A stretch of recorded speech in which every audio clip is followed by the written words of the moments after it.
Macca's Reviews. Hey, what's up guys? Macca here with my quick first impressions video of The Crew. This isn't really a full review as I got the game quite late, as most reviewers did. I've put about 10 hours into the game, maybe a little bit more depending on how you count it, and these are some of my first impressions. Now, as soon as you start the game, one of the first things you're obviously going to see are the graphics, which in my opinion are extremely well done. One of the better looking games of the next gen consoles. Now, there are a few people complaining about stuff like draw distance and pop in. Up close, your car looks beautiful and everything around it looks great.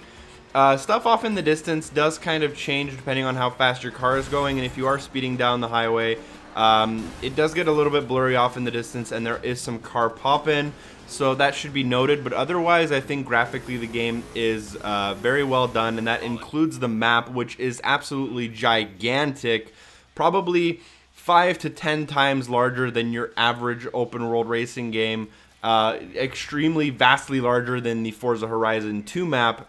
And I think the towns are all well done, like Chicago, New York, Las Vegas, Los Angeles, Miami.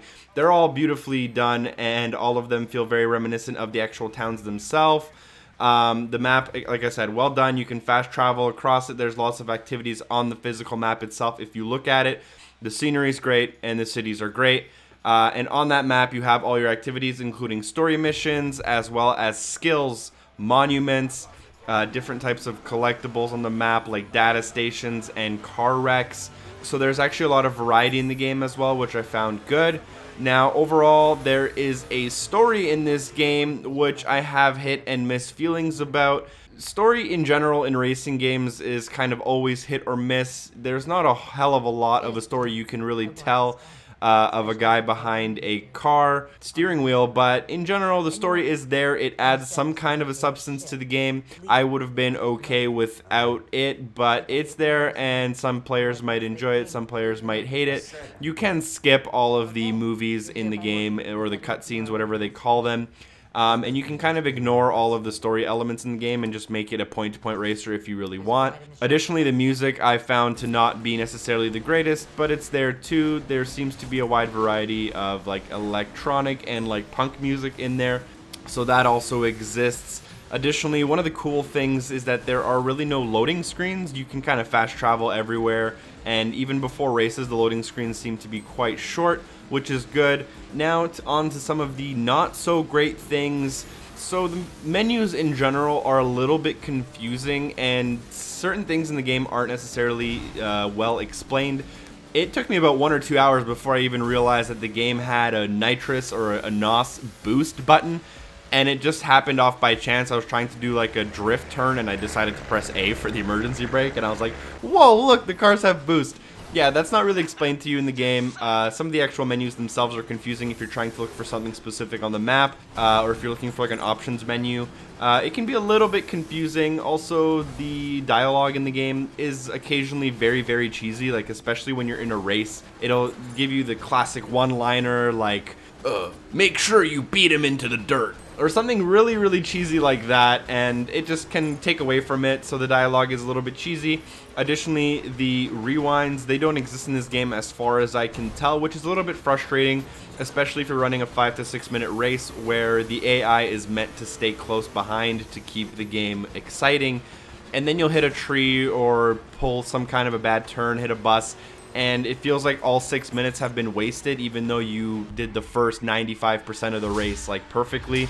Also, getting air feels a little bit weird. There kind of seems to be like a magnet that pulls you down onto the earth. And then there's also the bouncing off objects. If you hit a tree or a barrier at a certain angle, your car will bounce off of it and actually start like reversing. So it's kind of hard to keep your momentum when you are hitting certain objects. Now, the most important part of the game is the handling, and this is probably the part you want to listen to the most in this review. The handling is very specific, and very early on in the game, every car will feel like a boat. It will be impossible to handle most cars, and that was truly a bad experience for me personally. I gave the game more and more of my time to try to see where it went, And once you start upgrading your car, the game and the handling and the feel of the cars becomes vastly better than that of what you play in the early parts of the game. Now, it's a lot to ask someone to play 6 to 8 hours to get enough unlocks to unlock the performance spec of classes of cars and then be able to really experience the game. Your car will start off at level 1 or level 0, and there's like 1,300 levels. I started personally experiencing my car's handling better, feeling better around level 250, about 5-6 hours into the game. So early on, it can be very hard to get into. The cars feel very weird, but the handling does vastly improve once you progress significantly into the game. And if you're gonna judge the game or decide on whether or not to get it, I do suggest investing the proper amount of time in order to get the proper feeling of the cars. Once you do unlock all those upgrades, I found that the cars feel a lot better. However, they still are quite sensitive. Shifting your weight in a car can be quite difficult if you want to shift your weight to the left and then quickly turn right in order to kind of carry you through the turn. I found that to be a little bit difficult.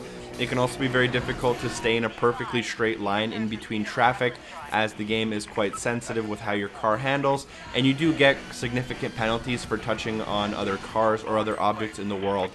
But there's a ton of variety in the game. If you play it long enough, there is good gameplay there to be had. There's a ton of car customization, there's perks, there's skills, there's no microtransactions as far as I can tell. And overall, I'm having a great time, even with the disappointment of the early parts of the game and the game's handling. I still would suggest this for intense racing fans. If you're only going to be picking up one racing game this year, I would probably recommend Forza Horizon 2. I think it's a better experience. The cars handle a little bit better, and it's a little bit more tailored to a short experience with potential for a longer game.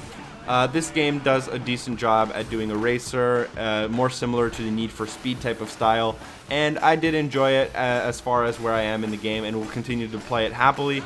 Thank you guys for listening to my first impressions. Hopefully I didn't ramble on too much, and hopefully I see you in one of my future videos. Peace.